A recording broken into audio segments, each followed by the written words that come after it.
สบายดีทุกคนเนาะอ่ามื้อนี้มาพบมาพอกับลุงซีเกษตรกรพอเพียงเนาะมื้อนี้จะมาเว้าเรื่องการเปลี่ยนเนาะเปลี่ยนการให้พุ่นหรือให้ปุ๋ยอ่ามันต้นเนาะที่บำรุงทางใบเนาะตัวนี้เนาะคือทำอิฐเฮาใส่ตัวนี้เนาะปุ๋ยเก็ดนี่เป็นปุ๋ยน้ำแห่งดีเนาะ2555เนาะอายุมันได้2 เดือนปลายแล้วเราจะเปลี่ยนตัวนี้นี่30เนาะเป็นปุ๋ยเก็ดคือกันแท้จริงนะมันต้นนี่มันจะถึกสูตรตัวนี้เนาะนี่ตัวนี้เลยเอาสีดแต่แรกเลยก็ได้แต่มันประมาณอายุ2-3 อาทิตย์เนาะจนหอดประมาณ5 เดือนเนาะเราจะสีดอัน0060ก็ได้เนาะนี่ไปเบิ่งนำกันจะสีดพ่นตัวนี้เนาะมันต้นอายุ2 เดือนนี่เนาะเป็นแป้งทดลองเนาะแต่ว่าเห็นพ่นเกินขาดอะไรนี่เนาะมันต้น นี่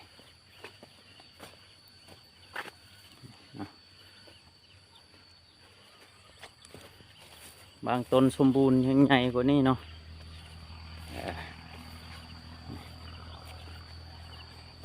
สีปุ๋ยทางใบเนาะข้าพเจ้าจะบริใส่ทางดินมันเหมาะสมและสำนี้ต้องได้เปลี่ยนเนาะมันต้นอายุ2 เดือนปลายเนาะต้องได้เปลี่ยนปุ๋ยคือการนำใส่นี่เนาะมันก็ต่อนำทางใน20 ลิตรเนาะ20 ลิตรใส่2 ช้อนแกงสำนี้แหละ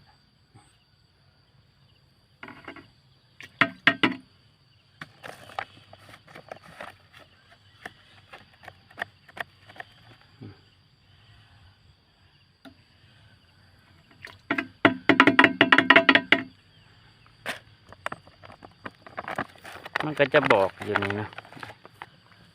เห็นปะ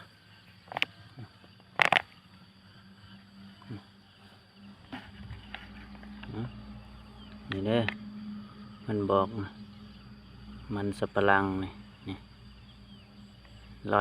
150 575นะ2 บวงมันจะถึก160ปลาย570นี่แหละนี่เนาะตัวนี้เนาะเวลาเราไปติดเนาะอัตราการนำใส่มันจะบอกคือมันเหมาะแหละการฉีดพ่นทางใบนะมันก็จะมีสูตร NPK นะ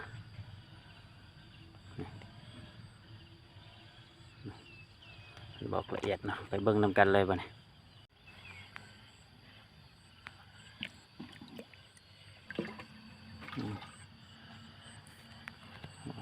เนาะ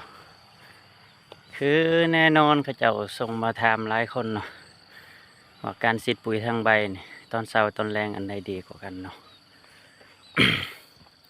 แน่นอนเนาะพืชจะสังเคราะห์แสงในตอนเช้าเนาะประมาณ7 โมงหา9 โมงประมาณ9 โมงครึ่งเนาะเพราะฉะนั้นการฉีดปุ๋ยทางใบนี่เราจะฉีดแต่ประมาณ5 โมง9 โมงครึ่งเนาะถ้าเป็นดินซุ่มแบบสีเนาะมันพืชจะได้รับปุ๋ยดีที่สุดเนาะนี่กับประมาณ6 โมงครึ่งแหละประมาณซ้ำนี้แหละเนาะข้าพเจ้าเริ่มสตาร์ทแล้วบัดนี้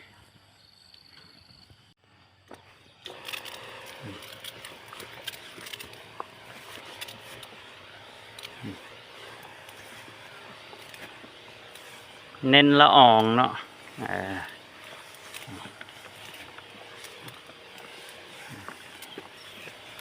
ดีคักเนาะ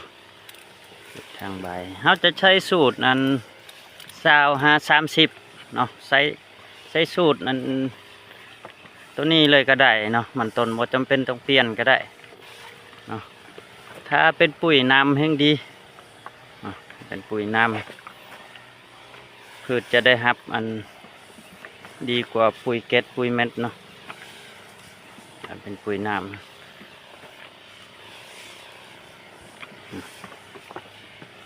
งามเนาะ มันต้นนี่บ่ให้ว้าว2 เดือนไป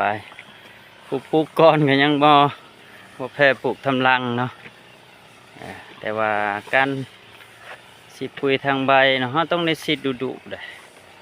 พืชจึงได้ครับปุ๋ยเต็มทีเนาะ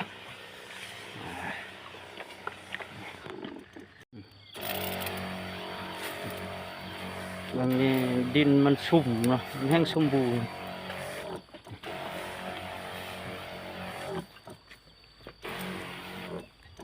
มันยังมาทันได้เสียหญ้าครับต้น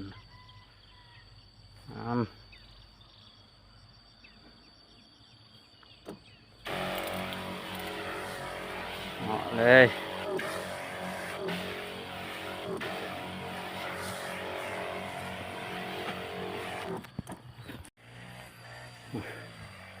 เห็นยังจังว่าปลูกมันต้นเลยมันขั้นตอนหลักๆก็คือการบำรุงรักษานี่คือผลผลิตเนาะที่ว่าจากการเอาใจใส่เนาะ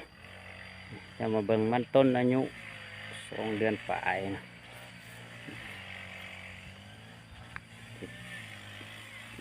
อวบใหญ่นะคือแบบซีมันลงหัวแล้วได้มันสมบูรณ์ลงหัวแล้วแบบซีเนาะ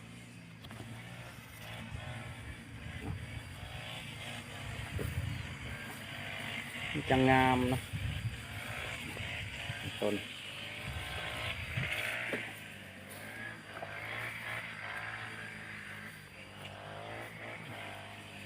สำคัญพี่น้องเลยนะคือมันบ่ได้ยากนะการปลูกมันต้นมันบ่ได้ยากนะนะ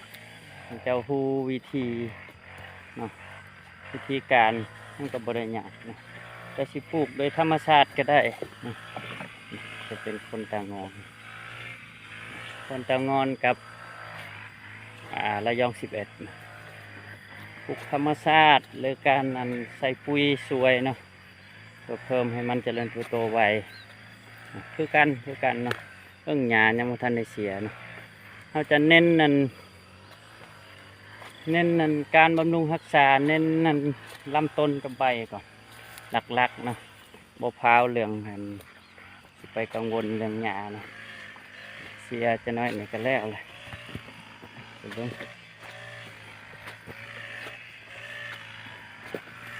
ฉีดปุ๋ยทางใบหอบที่4เลยได้เนาะต้องได้ฉีดดุ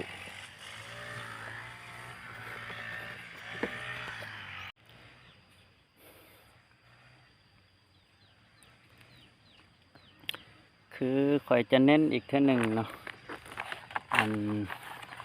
การฉีดปุ๋ยทางใบเนาะทำอิฐเนี่ยข่อยใส่ตัวนี้เนาะนี่เนาะฉีดทางใบผสมกับล้นไล่แต่ว่าล้นไล่มดแล้วเนาะมันอายุประมาณ3 อาทิตย์2 เดือนหลังจากนั้นมันต้นซ้ำนี่คือมันสมบูรณ์เลยแบบนี้เนาะมันใหญ่แบบนี้นี่เคยจะเปลี่ยนเป็นตัวนี้จะเบิ้งเห็นไหมตัวท้ายจะแม่น30เนาะถาด NPK เนาะตัวหน้าจะเป็นสาวเปลี่ยนจาก25เนาะหรือจะใส่สูตรนี้เลยก็ได้แต่แรกเลยจนหอดมันอายุ6 เดือนจึงค่อยเปลี่ยนเนาะปกติแล้วมันสูตรโดยมันต้นโดยเฉพาะเลยสาวสูตร NPK นี่สาวตัวหน้านี่ตัวกลางแล้วก็ตัวท้าย30นี่เขาจะบอกเนาะสูตรมันต้นโดยเฉพาะเลยตัวนี้หรือเอาตัวนี้ฉีดเลยก็ได้เนาะจะเป็นปุ๋ยนำแห่งดีเนาะปุ๋ยนำแห่งดีนะอันนี้มันปุ๋ยเก็ดเนาะ1 กิโลนี่เนี่ยเขาจะฉีดตัวนี้เลยก็ได้เนาะบ่จำเป็นต้องเปลี่ยนเนาะอันนี้มันสูตรไตโตของมันต้นโดยเฉพาะเนาะตัวนี้เด้อผู้ใดอยากซื้อเนาะบ่จำเป็นต้องไปเปลี่ยนตัวอื่นเนาะเอาตัวนี้เลยแต่แหลกเลยจนหอดมันอายุ6 เดือนจึงค่อยเปลี่ยนสูตรระเบิดหัวเนาะ0050หรือว่า0060เนาะขอบใจเนาะสำหรับผู้ที่ติดตามรับชมรับฟังเนาะถ้าคลิปนี้มีประโยชน์ก็อย่าลืมกดไลค์กดแชร์เนาะขอบใจ